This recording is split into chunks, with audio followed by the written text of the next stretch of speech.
بسم اللہ الرحمن الرحیم۔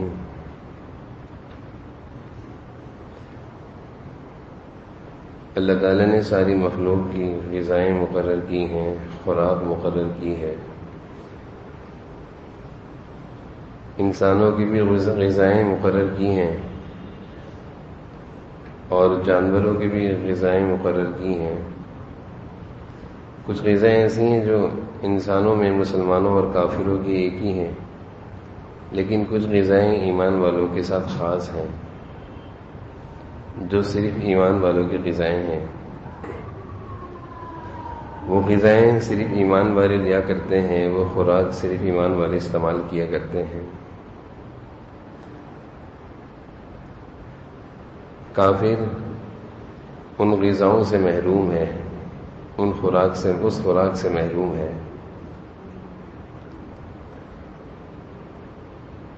اللہ تعالیٰ نے وہ غذائیں اور وہ خوراک صرف مسلمانوں کے ساتھ مخصوص کی ہیں۔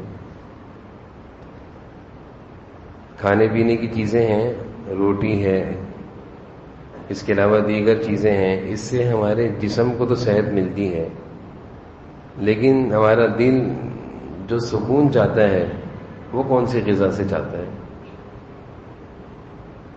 بعض دفعہ ایسا ہوتا ہے اچھا کھانا بھی کھا رہے ہیں، اچھی جگہ رہ بھی رہے ہیں، اچھا رہنا سہنا، اچھا کاروبار، اچھی غذا، اچھی خوراک، لیکن پھر بھی انسان دل پکڑ کے کہتا ہے سکون نہیں ہے، دل میں سکون نہیں ہے، بے چینی ہے، بے سکونی ہے، بے قراری ہے، بے چین سا رہتا ہے۔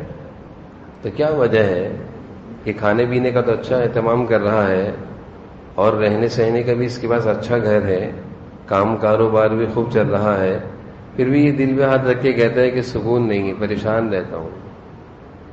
آج یہ ہر شخص کی زبان پر یہ الفاظ ہیں کہ دل میں سکون نہیں، پریشان رہتا ہوں۔ تو جو دل کی غذا اللہ تعالیٰ نے ایمان والے کے لیے مقرر کی ہے، اس غذا سے ایمان والا آج محروم ہے، اس خوراک سے ایمان والا آج محروم ہے۔ اللہ تعالیٰ نے ایمان والے کے لیے دل کی غذا، وہ نماز، وہ تلاوت، وہ درود شریف، وہ استغفار، وہ صبح کی یاسین شریف، ان چیزوں میں اللہ تعالیٰ نے ایمان والے کی غذا رکھی ہے۔ یہ ایسی غذا ہے کہ یہ کافروں کو نصیب نہیں ہے۔ جب کوئی صبح کی سورہ یاسین پڑھتا ہے، صبح کی نماز پڑھتا ہے، صبح کی تلاوت کرتا ہے، دن بھر کہتا ہے آج دن میں بڑا سکون ہے، آج دن بڑا اچھا گزر رہا ہے، آج دن میں بڑا مزہ آ رہا ہے، اور جس دن اس کو یہ خوراک نہ ملے تو وہ کہتا ہے آج مزہ نہیں آ رہا، جبکہ کھانا بھی کھا لیا، ناشتہ بھی کر لیا۔ تو آج کا مسلمان جو سکون سے محروم ہے، اس کی ایک بڑی وجہ وہ اپنی خوراک سے محروم ہے۔ آج ہم اپنی غذا اور اپنی اصل خوراک سے محروم ہیں۔ اللہ تعالیٰ نے رمضان کی برکت سے اس خوراک پر ہمیں لانے کی عادت ڈال رہے ہیں کہ تمہاری خوراک یہ ہے کہ نمازیں زیادہ پڑھو، تلاوت زیادہ کرو، تلاوت زیادہ سنو، افطار کی دعائیں کرو، سحر کی دعائیں کرو، اذکار بڑھاؤ، مسجد میں اپنا وقت دینا شروع کرو، مسجد میں زیادہ وقت گزارو، یہ تمہاری دل کی خوراک تمہیں ملے گی، زندگی میں بہاریں آئیں گی، سکون آئے گا۔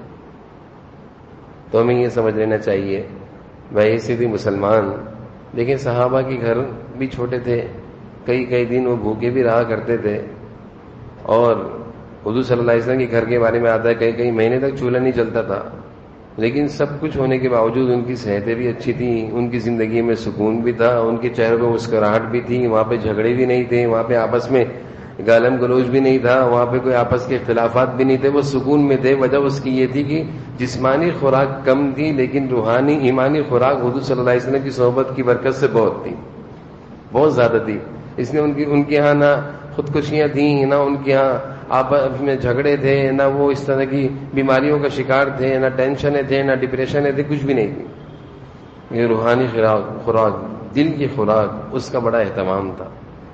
معروف رحمۃ اللہ علیہ اس بات کو سمجھانے کے لیے اپنی کتاب مثنوی شریف میں ایک واقعہ نقل کرتے ہیں کہ ایک شخص مزدور تھا، اور پرانے زمانے میں جب کوئی شخص بازار سے خریداری کیا کرتا تھا تو وہ مزدور کیا کرتا تھا کہ بھائی میرا سامان وہاں تک پہنچا دوں، تو وہ مزدور اس سے کہتا ہے میں اتنے پیسے لوں گا تمہارا سامان پہنچا دوں گا۔ وہاں پہ گاڑیاں نہیں ہوتی تھیں، تو ایک شخص نے مزدور کیا، معروف رحمۃ اللہ علیہ کتاب میں لکھتے ہیں تو مزدور نے کہا بھائی میری ایک شرط ہے، تمہارا سامان میں پہنچا دوں گا، لیکن جہاں نماز کا وقت ہوگا میں نماز کے لیے مسجد میں چلے آؤں گا، سامان باہر رکھ دوں گا، اب تمہاری مرضی، سامان کی تم حفاظت کرو، میں پیسے لوں گا لیکن شرط میری یہ ہے۔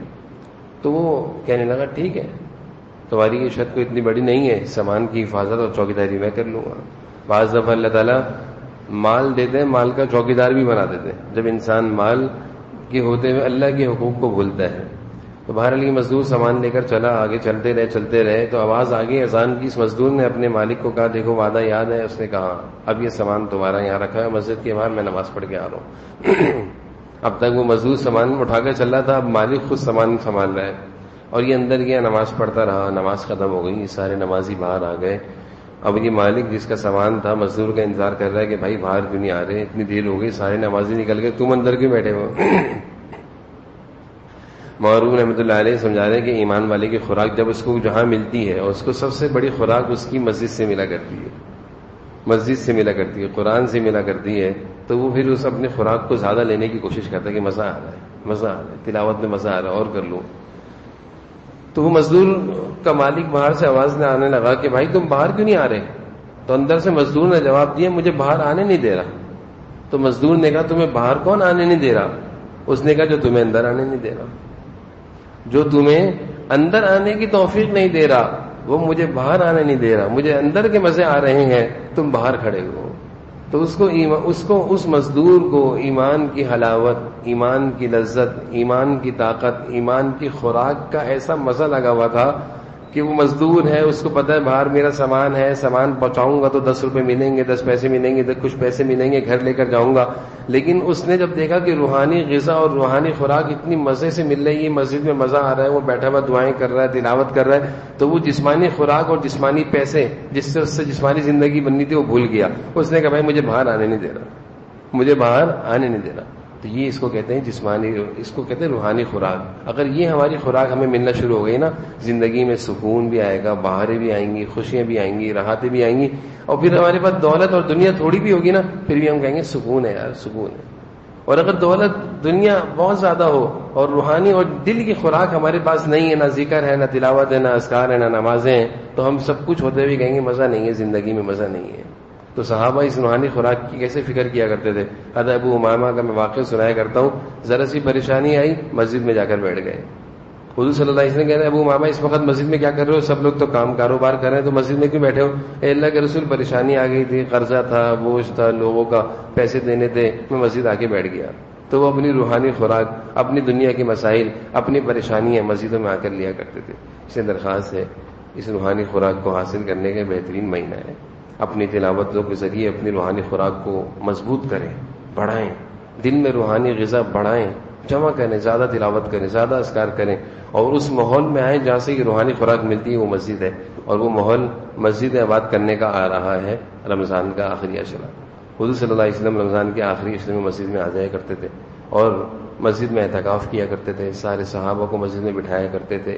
مسجد میں کیا ملے گا؟ اللہ کی محبت ملے گی، اللہ کا تعلق ملے گا، اللہ کی معرفت ملے گی، اللہ کی دوستی ملے گی، اپنی پریشانیوں کا حل ملے گا، مصیبتوں کا حل ملے گا، ضرورتیں پوری ہوں گی، حاجتیں پوری ہوں گی، ساری چیزیں مسجد سے ہماری حل ہو جائیں گی۔ اس لیے رمضان کا آخری عشرہ آ رہا ہے، یہ روحانی غذا کو لینے کا بہترین موقع ہے، بلکہ جہاں سے روحانی غذا ملا کرتی ہے وہاں اپنے ڈیرے ڈالنے کا بہترین موقع ہے۔ اللہ تعالیٰ کو رمضان کے آخری عشرے میں بندوں کا مسجد سے باہر گھومنا پھرنا پسند نہیں ہے۔ اگر اللہ تعالیٰ کو کچھ اور پسند ہوتا تو اپنے محبوب صلی اللہ علیہ وسلم کو رمضان کے آخری عشرے میں مسجد میں نہ بٹھاتے۔ اللہ تعالیٰ کو اور حضور صلی اللہ علیہ وسلم کو رمضان کا آخری عشرہ مسجد میں گزارنا پسند ہے، اس لیے آپ صلی اللہ علیہ وسلم رمضان کے آخری عشرے میں آپ نے مسلسل 10 سال مدینہ آنے کے بعد مسلسل اعتکاف کیا، 1 سال کا بھی ناغہ نہیں کیا، بلکہ بعض روایت میں آتا ہے جس سال آپ دنیا سے پردہ فرمانا تھا اور آئندہ سال آپ نے دنیا میں نہیں ہونا تھا تو آپ نے اس دن 20 دن کا اعتکاف کیا کہ آئندہ کے 10 دن بھی کر لوں، اس کا ثواب بھی اس سال لے لوں، آئندہ سال میں دنیا میں نہیں ہوں گا۔